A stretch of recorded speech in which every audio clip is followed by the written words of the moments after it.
Well, thank you so much. I'm so honored to have the opportunity to teach you all how to spot a liar in 15 minutes. We're going to go really quickly through a big learning session.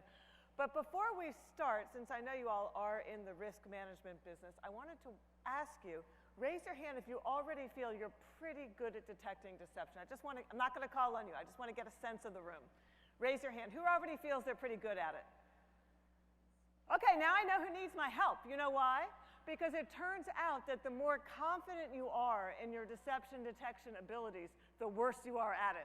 So here's what we're going to do. We're going to start with a little video. We're going to go from the very fundamental to the quite advanced really quickly.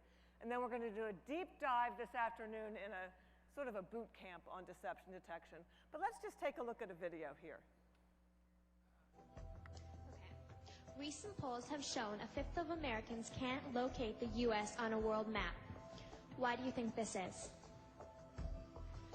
I personally believe that U.S. Americans are unable to do so because some people out there in our nation don't have maps, and I believe that our education, like such as in South Africa and the Iraq, everywhere like such as, and I believe that they should, our education over here in the U.S. should help the U.S. or should help South Africa and should help the Iraq and the Asian countries, so we will be able to build up our future for our children. Thank you very much, South Carolina. Okay, anybody from South Carolina here? Apologies. I figured I was safe with this. You're probably thinking, okay, I'm nothing like Miss South Carolina. I can find South Africa on a map. She's not going to be my intern for the summer. But the truth of the matter is that all of us, we are all so much more like Miss South Carolina than anybody wants to admit. Why? Well, because when we bluff, she's not lying here, it's kind of on the spectrum, right? But when we bluff, studies show that the cognitive load is so high on our systems. We're trying to think what to say, act composed, appear spontaneous, and when we do that, we actually leak verbal and nonverbal indicators of deceit. And it's all that leakage that really tells the story. So while we all laughed at all that leakage, a trained deception detector would have said, flashes of lip smacking, micro-expression of sadness in the eyebrows, micro-expression of fear in the cheek muscles, multiple detour statements, false close, false smile, duping delight at the close. This is the lexicon of deception detection. It's about learning to break down much, much more subtle interactions than this one into their component parts and to observe verbal and nonverbal indicators of deceit. Now, as you all probably know, before we get into how to spot deception, it really starts with yourself, self-deception. You need to ask yourself to answer this question, I am hungry for X. Go home tonight, answer the question privately, make yourself actually write something down on that piece of paper. Because, you know, we're all hungry for something, right? But we rarely know what it is we're hungry for. So answer the question, because a liar can instinctively pinpoint that hunger.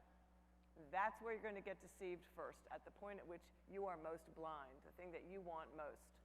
We're going to look at two patterns of deception today. We're going to start just with the words. I want you to ignore the body language here. I want you to listen to me. I'm going to say this again.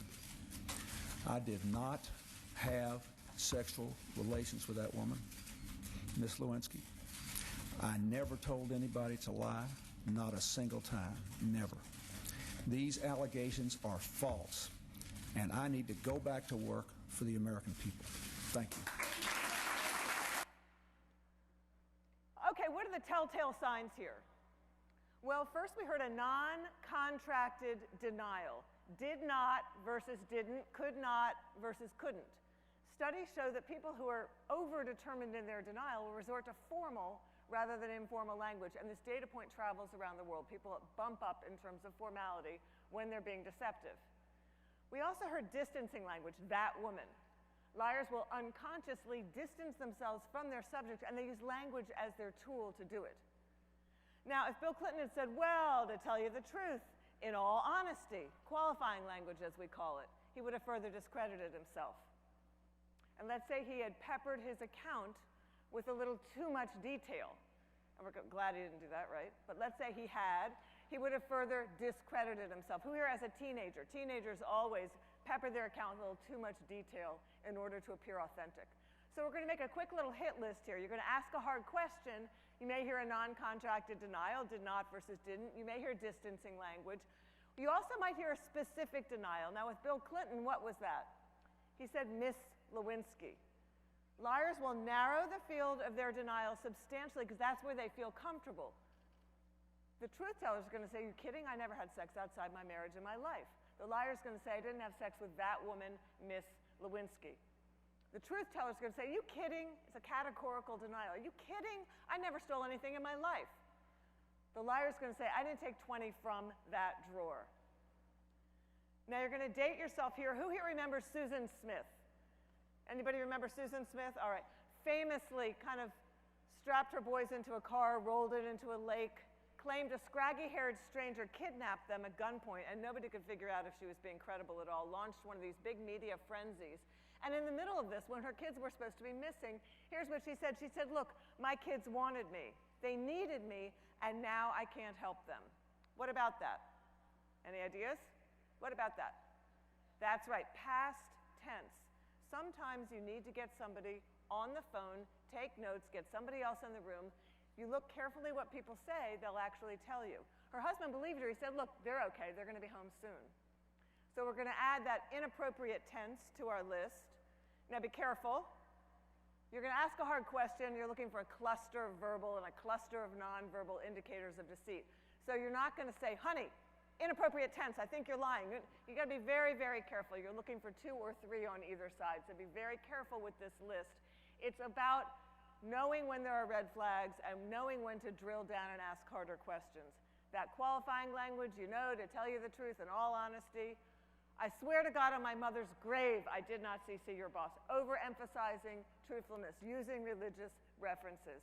And then finally, euphemisms, soft replacement language. The rapist is going to say, I didn't touch her, not I didn't rape her. The embezzler is going to say, I didn't take the money, not I didn't steal the money. Now you guys are busy, you're running very complex businesses yourselves, you probably don't have time for all this. You really need to step back sometimes if you need a shortcut. So I'm going to give you a couple shortcuts today. And the first one is this: if you can't figure it out and someone across the table from you seems deceptive, ask yourself, did they just go into convince mode? Step back. Have they suddenly gone from being on your side and cooperating with you and providing you with information to all of a sudden convincing you, trying to convince you? And when they do that, you know what you want to do? You just want to let it rip.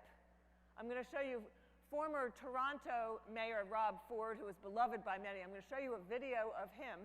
Take a look at him here. There has been a serious accusation from the Toronto Star that I use crack cocaine. I do not use crack cocaine, nor am I an addict of crack cocaine. No, I don't smoke crack, and I'm not a crack addict. Have I? Yes, I have. So that's what, I didn't lie. I don't smoke crack. I haven't smoked crack in over a year. So let it rip. Just let someone talk.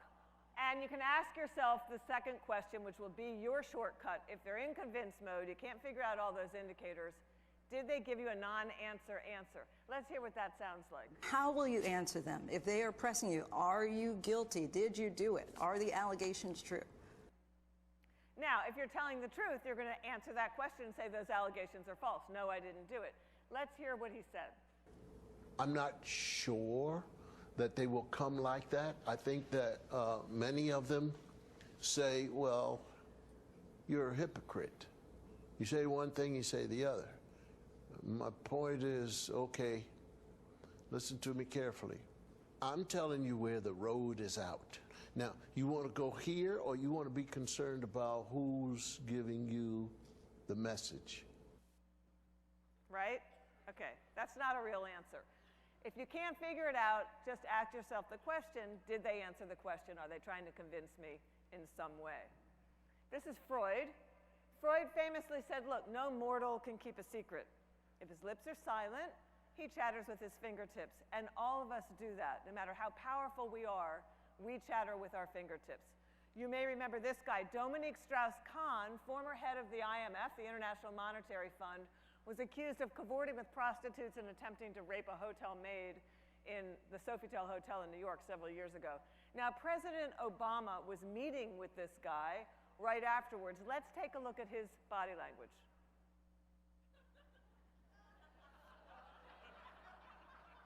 Stay away from my woman, right? Okay? No matter how powerful you are going to chatter with your fingertips. Got a lot of myths about body language. We're going to go over those later on today. But what we're going to do here is you're going to ask a hard question. We're going to make a little bit of a list as well. You may see lip smacking or biting after you ask a hard question. Grooming gestures with women twirling the hair, with men dusting the lint off the shoulders. Hand wringing, excessive sweating. Somebody may close their eyes, slump their posture, and lower their voice. And again, your shortcut here, if you can't really figure out what's going on, did the person across the table from you just kind of unconsciously try to leave? Have they looked down, slumped, pointed their feet to the exit? Have they lowered their voice? Are they kind of disappearing from the scene altogether? That's your shortcut.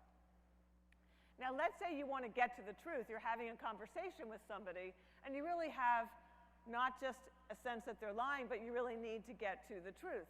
What are you going to do? Well, there are two questions you can ask them that will really help you get a sense of whether or not they're being truthful and get them to tell you what happened. The first one is the simple one, just the open-ended question, what happened? Now, if someone's honest, they're going to be cooperative, they're going to show they're on your side, they're going to be so pissed off if they sense they've been wrongly accused in any way, and they're going to give you a kind of appropriate amount of detail when they tell their story. If you say what happened to someone who's being dishonest, they may be withdrawn, and they may smile inappropriately, and over again, they may say just, I don't know, I don't know. Is anybody here a Patriots fan? Any Patriots fan? Okay, we're going to take a look at Tom Brady. Tom Brady, who was accused of being associated with Deflategate, conspiring to deflate footballs to his benefit. Let's take a look at what happened when Tom Brady was simply asked what happened in one press conference. Well, I just wasn't obviously aware Monday morning of, everything that had happened. I wasn't paying attention to what was happening at that time. Everyone's trying to figure out what happened. I don't know what happened. I don't know what happened. I didn't think anything of it. I'm not sure. I'm not quite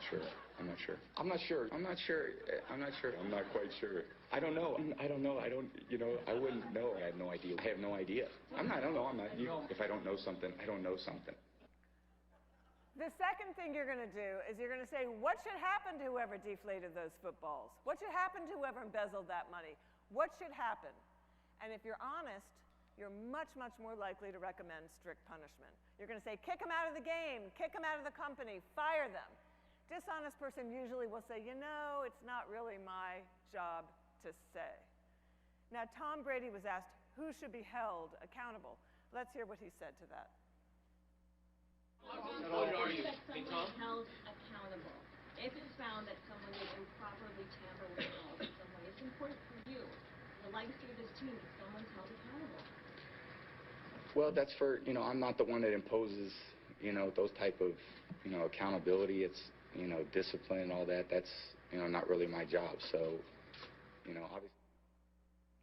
Okay, now let's say in the middle of making that reaction, making that response to your open-ended question, to your question about what should happen to whoever committed that crime or deflated those footballs, someone makes one facial expression, while another kind of leaks through in a flash.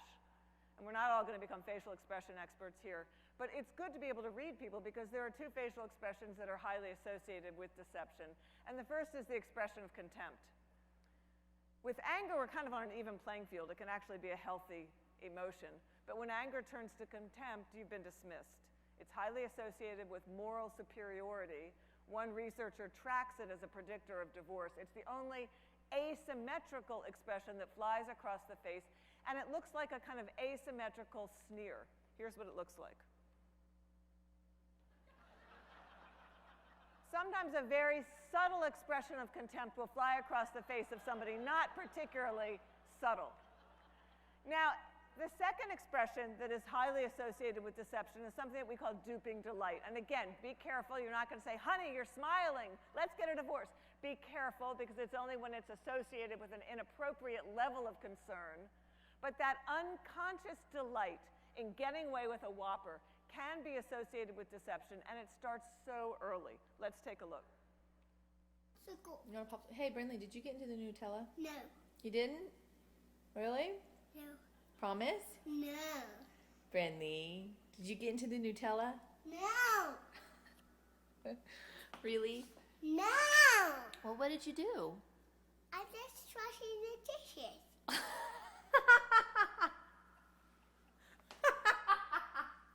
What? Friendly? Let's take a look now at duping delight in a fully mature man. This is Herman Cain. He was booted out of the last presidential cycle in America for accusations of a long-term marital affair. I want you to see in this interview with Wolf Blitzer if you can see that duping delight, that unconscious smile. Did you have a 13-year affair with this woman? No, I did not. Did you know her for 13 years? Yes, but I did not have an affair, okay? Do you suspect she has any evidence, emails, letters, gifts, anything that she will be able to bring to try to confirm this? Wolf, no. Wolf, when you've done nothing wrong, no. I mean... We call these hot spots, when the words you speak and the language your body speaks just don't convey. And this is where deception starts. And I think the 4 hot spots that you all are going to see most likely in your business are, first of all, what we call a tentative shoulder shrug. Someone's going to say, yes, I'm going to do the deal, and they're going to pull back asymmetrically. Sometimes can be a sign of deception. Contempt, duping delight, and you may not think people do this often, but oftentimes they will say no while nodding their head yes. You said time and again in dozens of interviews that you've never failed a test. Do you have a different answer today? No. Sometimes, often, we see a hot spot as well where what we express on our face does not convey with what happens with the body.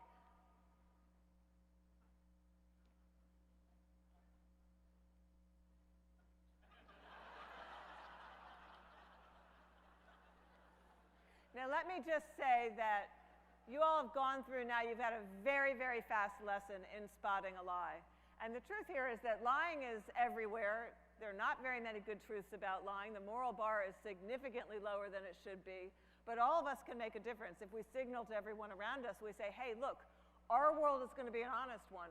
Our world is going to be one where truth is strengthened and falsehood is recognized and marginalized.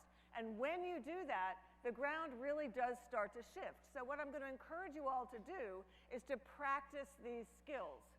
The more you practice, the more you are likely to unmask even the craftiest of liars.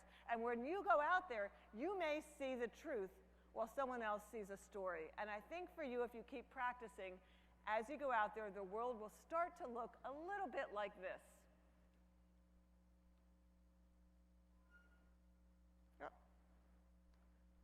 Well, we see, maybe you could click on that for me. There we go. Did you have a 13-year affair with this woman? Yes. You know I did. Did you know her for 13 years? Yes. That's about how long our affair was. Okay. Do you suspect she has any evidence, emails, letters, gifts, anything that she will be able to bring to try to confirm this? Wolf, damn straight I got her gifts. And that's the end of my presidential campaign. You said time and again in dozens of interviews that you've never failed a test. Do you have a different answer today? Yes. I totally had sexual relations with that woman, Miss Lewinsky. I asked everybody to lie as much as they could, a whole bunch. These allegations are true. And wait till you hear what we did and where. Thank you. Thank you very much.